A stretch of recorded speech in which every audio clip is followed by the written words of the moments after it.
This is Merriam. Game number 1 underway. It's going to be a Serum Visions here from Ross off of a basic island. I'm sure his name will show up there at some point. Okay, here's a thing in the ice. Power Match Ascension. Maybe the best card in the mirror. At least that's what they tell me. Sleight of hand here from Ross. He's found a card he's happy to keep.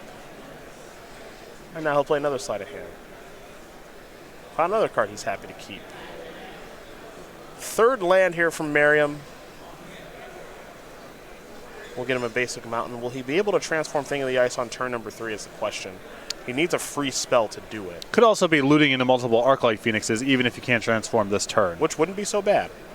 There is a looting. I know he's got at least one Arclight Phoenix. Let's draw 2 cards, Ross. Let's see what you can put together. Yeah, you would love the gut shot for a flip before combat and then get the Phoenixes back. This is not bad, though. No, this isn't bad at all.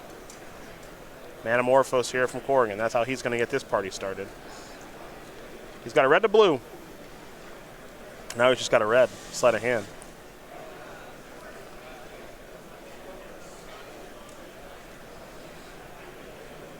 Faithless Looting.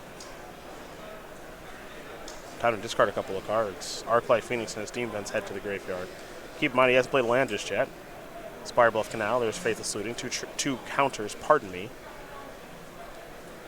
on the Pyromancer's Ascension. So now both players have 2 Arclight Phoenixes, and now Ross will easily be able to transform the Thing of the Ice. The question is, can he get the win this turn? So if you can transform Thing of the Ice and then get the Phoenixes back, with multiple Manamorphoses is actually not that complicated. If he doesn't have that, it's tricky to do everything all at once. He also needs some help, because the Thing of the Ice, Awoken Horror plus 2 Arclight Phoenix is only 13, with Corrigan at 14. Yep. So you need like Metamorphosis, a gut shot somewhere in there. You can do it, but it's not easy. Well, Ross is going to try to figure out the best way to do it. He does have a copy of Lightning Bolt in hand. The problem is that if Corrigan gets untapped, Ross might just be dead, because he's got Pyromancer's Ascension active. Oh, it's very likely. Very likely Ross is not getting another shot at this.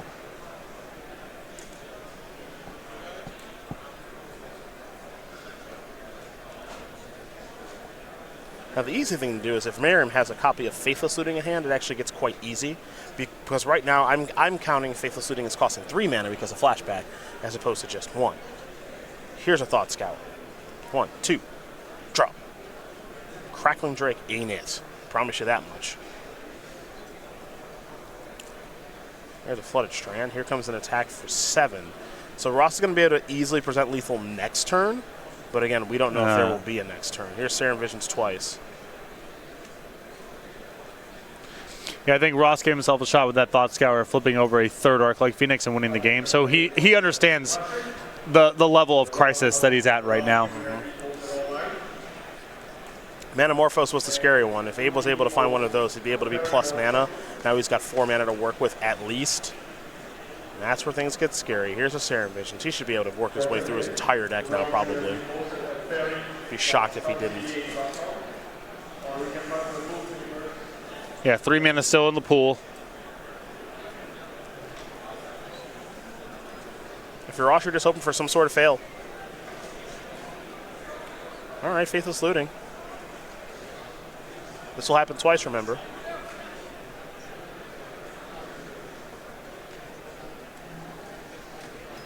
Arclight Phoenix is into the graveyard. There's a land for the turn. This is 3, 6, 9, 10, 11, 12, 13. He can deal 15. Bolt is 6. Phoenixes are 9.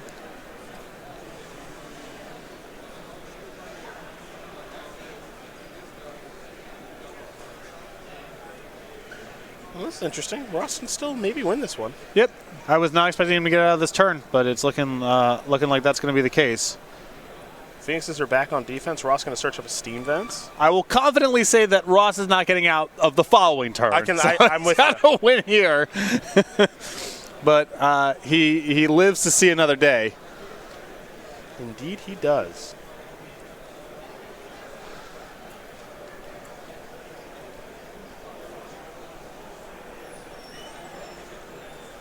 I'm going to start with Faithless Looting. This should make it, I think, a little bit easier.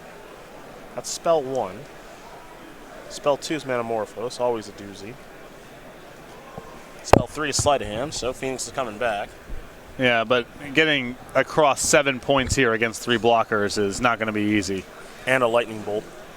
Yes. Which Ross can pretty safely assume at this point with Corrigan having looked at 20 cards last turn. Bolt you. Put you to 4. Knuckleheads all get blocked. And Abe is not going to sack that fetch land. Okay. No reason to fall to 3. Bolt you twice. 12. Bolt you twice. Here it's 6. Opting. Phoenixes, plural. Abe wins, as he should, because he got an active Pyromancer's Ascension. Yep. That's what you would expect to be the case. Abe Corrigan going to win game number 1 here over Ross Merriam. The Is It Phoenix Mirror goes to your player on the left, number 1 on the SCG Tour leaderboard. Deck lists are available on Cardboard Live right now as well. If you do want to check those out, you can feel free to do so. Let's take a look at a little sideboard action here. I got Abe's. Let me know when you're ready. Go for it. 2 Alpine Moon, 2 Blood Moon, 2 Abrade, 1 Lightning Axe, 2 Spell Pierce, a Pia and Kiran Nalar, a Narset Parter of Veils, 2 Saheeli Sublime Artificer, 2 Anger of the Gods. Well, I imagine Saheeli and Narset probably come in. Yeah, it's so the Narset seems obvious. That's an easy one. What's confusing to me here is what you do with the Saheeli, because it suggests sort of normalizing the build a little bit.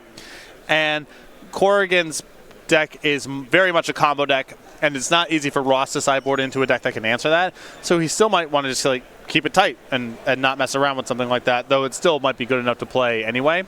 And I could be talked into 2 Spell Pierces also. All right, let me dig up Ross's deck here on the old tablet, see what we can find here for you.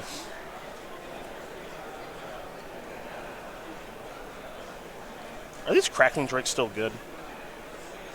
Depends what you're trying to beat. Yeah, he's only got 1. 1 Engineer Explosives, 1 Alpine Moon, 2 Blood Moons, and a Braid, a Ceremonious Rejection. 2 Spell Pierce, 2 Ravenous Trap, a Narset of his own, also has his own Saheeli's, 2 of those, an Anger of the Gods, and a Beacon Bolt. So similar sideboarding, I would think. Yeah.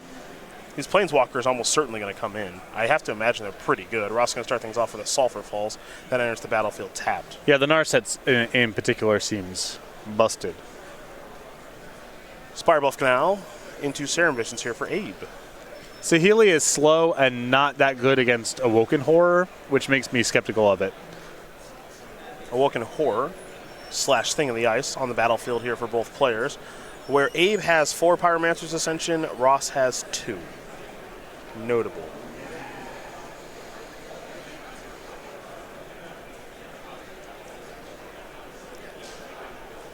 Merriam going to play an Island.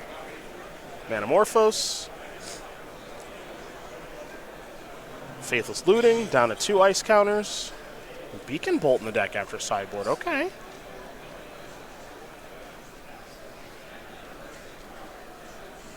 I don't know. Ross's best plan to win in the mirror when he's at a deficit in the long game might be to play short. And part of playing a short game is answering Thing in the Ice before it transforms and trying to leverage your own copy. So... Oh, Beacon Bolt and a land, and now their Serum Visions transform. It is a large Awoken Horror. Scry 2 there with the Serum Visions. And that's a clutch turn there for Merriam because he can answer the opposing Thing in the Ice, even if it transforms into Awoken Horror. And now his Awoken Horror is out of range of things like Flame Slash and Lightning Axe. Metamorphose here for Abe. Sleight of Hand. So easy to transform this thing.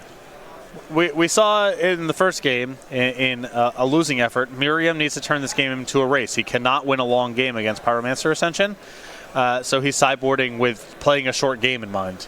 To that end, I would be really surprised if Merriam brought in the copies of Saheeli. Sure. Because why are you trying to grind when you're going to get overpowered if the game takes that sort of shape? That's very true. That is very true.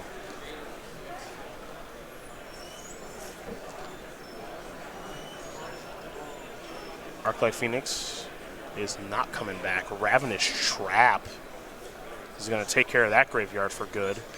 Yeah, another card that's maybe narrow, not going to be good all the time, but if you're trying to turn the game into a race, great.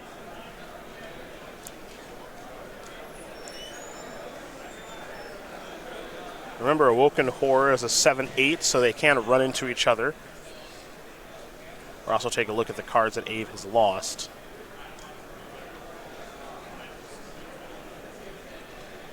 We'll sacrifice blue to Delta here, will Merriam. This is one of those times where Crackling Drake wouldn't be so bad. No. I mean, Crackling Drake's really good in the games that aren't about comboing out or your opponent has interaction. Bolt there, Beacon Bolt there. All right, keep coming on in. Beacon Bolt looking good in this sideboarded game. Corrigan down to 4 and facing lethal next turn. He's going to start with a Manamorphose. He will draw a card. He'll play a Sleight of Hand. Spell Pierce and Sleight of Hand. Sleight of Hand is going to go to the grip. He'll play a Faithless Looting. Noxious Revival among the cards there. Check in the Exile. Discard Pyromancer's Ascension and Steam Vents. This is a Sleight of Hand. Take a look at the top 2. We are donezo. That's a really satisfying win for Merriam there. You saw in Corrigan's hand at the end of the game, Pyromancer Ascension and Noxious Revival, the combo elements that were so good in game number 1. Corrigan just died with them in his hand. Maybe part of the plan. Maybe part of the plan. They are all tied up, getting ready for a third and final one between Corrigan and Merriam.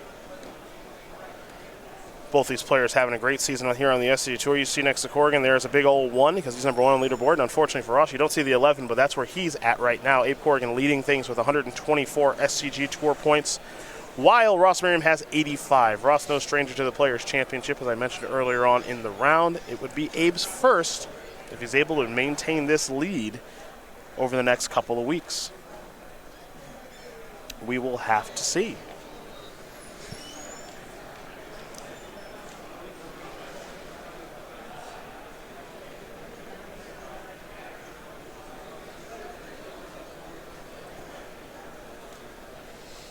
A will be on the play here for game number 3. I think it's a pretty tough spot to be for Ross when you're on the draw against a deck that has 4 Ascensions, and Abe already has 2 of them now. Jeez.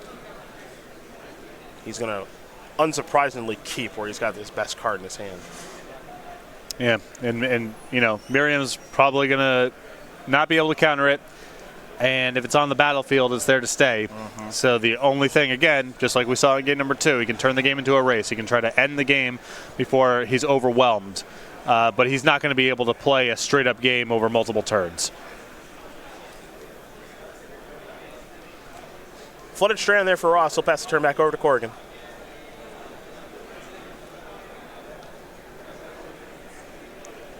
Oh, Noxious Revival right away. A little surprising there. But it looks like looking to get a little something going with the Pyromancer's Ascension. We'll also get a Steam Vents.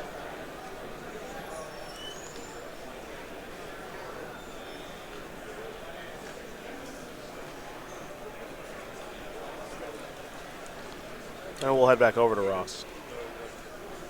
Magic player Joey Oates. He'll sacrifice Skull and turn. He'll play Thing in the Ice, and this has got to be the way he goes about doing business, which is try to kill you really fast again. Yep, just the creatures. You're going to beat down with the creatures and be as disruptive to the graveyard as possible. Good news for Ross is that Abe has multiple copies of Pyromancer Ascension in hand. His hand does not have a whole lot of gas in it. Oh, this is the easy loop. Right. Okay. I get it. I get it. Noxious Revivals, they loop, you see. And now Abe gets to do his thing, you see. What's that? I don't know. Ross is in some trouble, I think. Oh, you think so?